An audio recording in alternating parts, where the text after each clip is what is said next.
Hi, I said I was going to do a video, and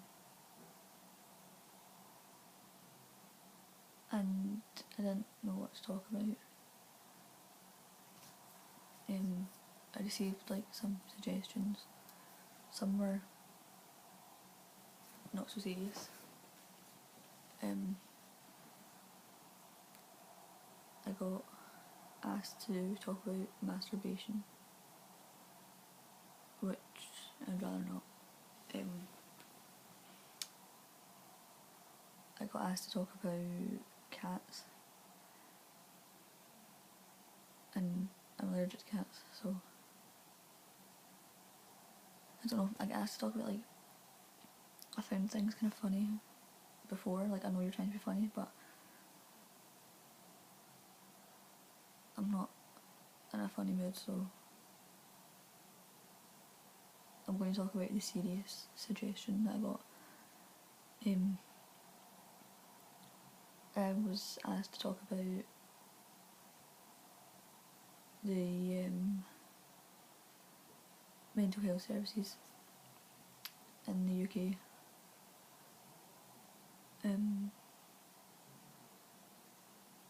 Just how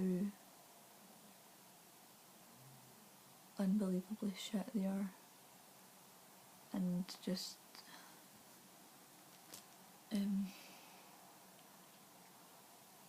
like, I know a lot of you know things from like reading my blog and whatnot, but so you probably know that basically today I told my CPN that I felt as I needed more help.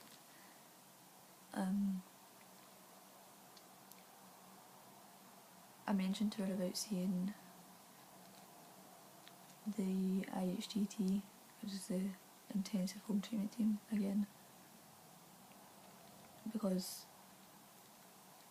someone from, like, there's 2 people from there will come out every day to the house and just see how you're feeling.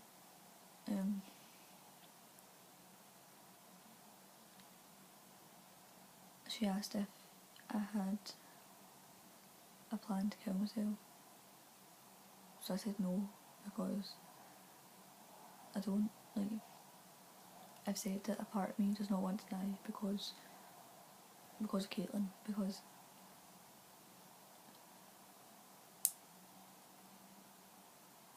in a way she gives me hope.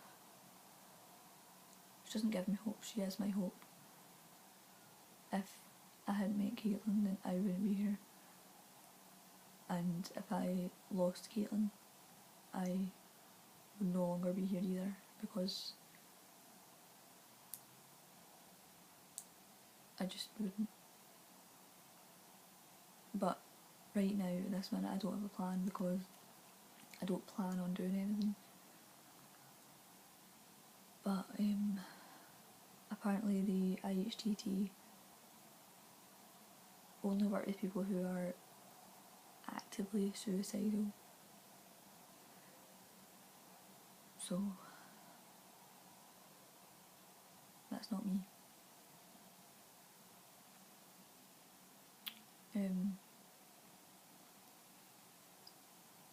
My CPN, my community psychiatric nurse, because she knows that I don't connect with her and I can't talk to her, she said about getting a new CPN, which would probably happen next week. But, like, I don't know.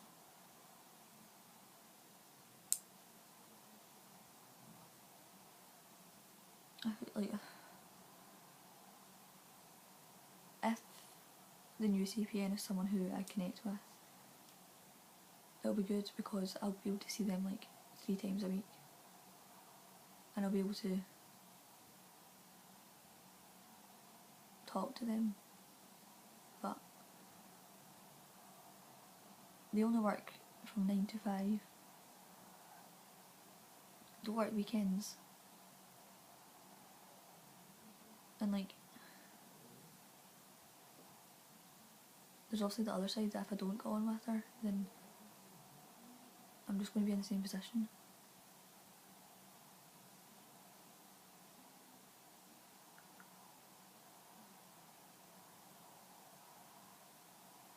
I don't know.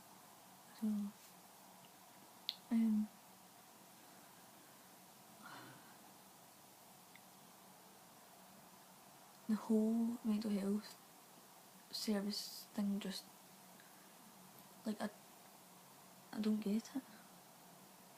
I do not get it. Like, when I've seen the IHTT before, I think my BMI was probably like, I think it was like 15.6. And they were like, if you lose any more weight, you're very close to being in hospital. Like, I'm down at 14.6 right now. Nobody even cares. Like, I'm not doing this so that people, when I say that nobody cares, it sounds really attention seeking, but I don't mean it like that. I just mean the fact that literally nobody does care that I've lost weight. But although part of me is glad that I've lost weight, like, what eating disorder person wouldn't be happy about losing weight, I don't know. But there's a logical part of me that knows that I can't keep losing weight. I can't live like this. But right now, I'm not ready for help like the eating disorder team or a dietitian, because they'll just throw a meal plan at me, and I'm not ready to have a meal plan because I just wouldn't follow it. But like, CPN weighed me today, and Mum said how that was my lowest weight.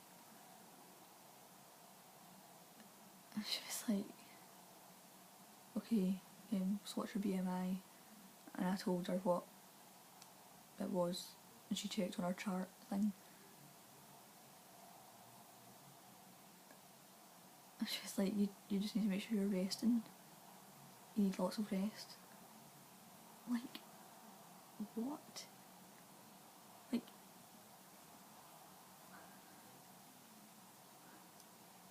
I don't get it. Some of you probably know that a friend of mine was recently admitted to hospital for anorexia. She had a BMI of, I think it was 13 point something when she was admitted. And while being in there, she's lost even more weight.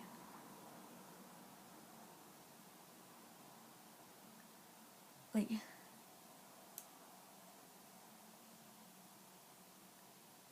they don't care unless you're dying.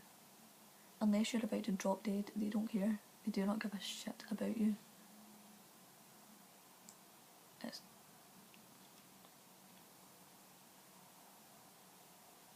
I don't want to be in hospital. I'm not saying that. I don't want to be, and I don't need to be in hospital. Like, I don't think I do need to be in hospital, but I do know that I need more support than what I'm getting right now, because I can't cope with this amount of support. Like,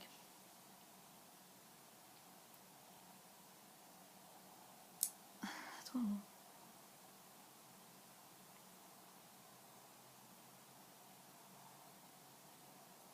I always thought I wasn't sick enough from the eating disorder side of things.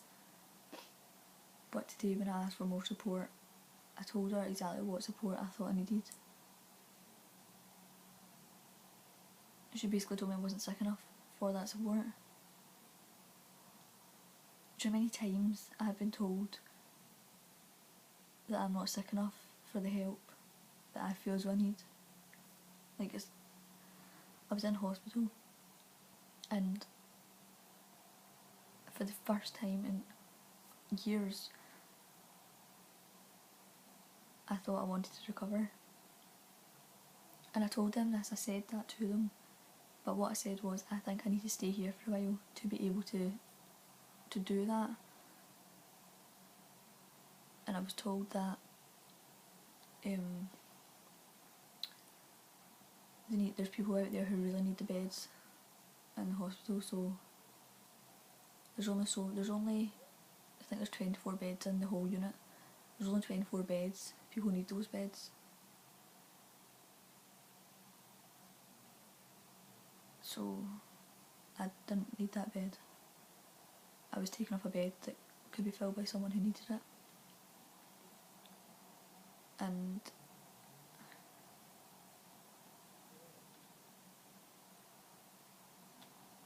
I don't know.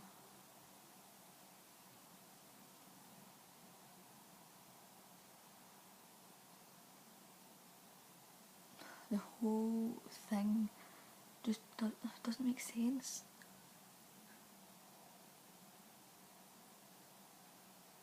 It doesn't. It's like when you become an adult, you're 18, you turn 18. If I say no to support from the eating disorders team or dietitian, they might sort of try to talk to me a wee bit, but basically what they've done is been just said okay and just backed off. Now, a part of me wants that, or else I wouldn't have said no. But part of me knows that that is not right. How many people with a mental illness will say, yes, I need help, help me? Literally,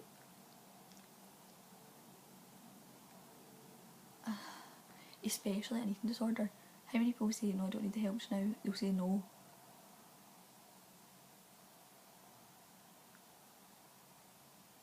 I don't know, I don't want it to come across like I want them to be pushy with me, because I don't.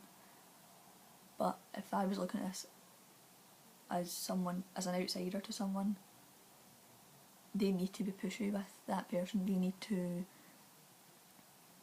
try and give them the help they need, whether they sort of... I get the point that if someone isn't wanting to work, then it won't really work. But they don't even try, they just give up on you. Like, I feel like I'm always so scared to ask for help. I know I'm not the only one. There's so many people who just don't want to admit that they need help. And it seems like every time I do that, it just gets thrown back in my face. I just get told that I'm not sick enough. I don't need it. But I don't know. Like I said, I don't. Well, I've said to her that I had made it clear that if it wasn't for Caitlin, I wouldn't be here. So basically, if anything happens to Caitlin, I'm gone. I am not. I have a plan for if I need it, type thing. But right now I don't have a plan that I'm aiming for. So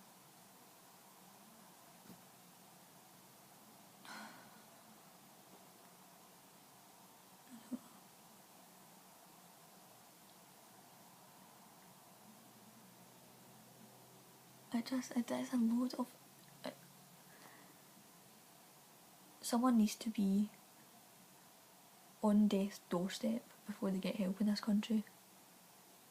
Some people might get help.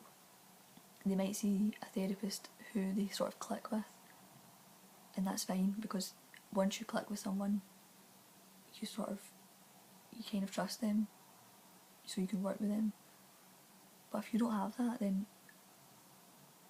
you're on your own.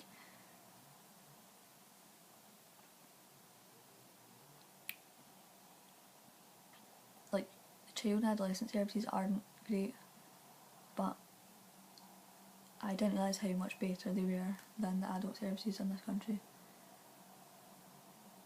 The adult services are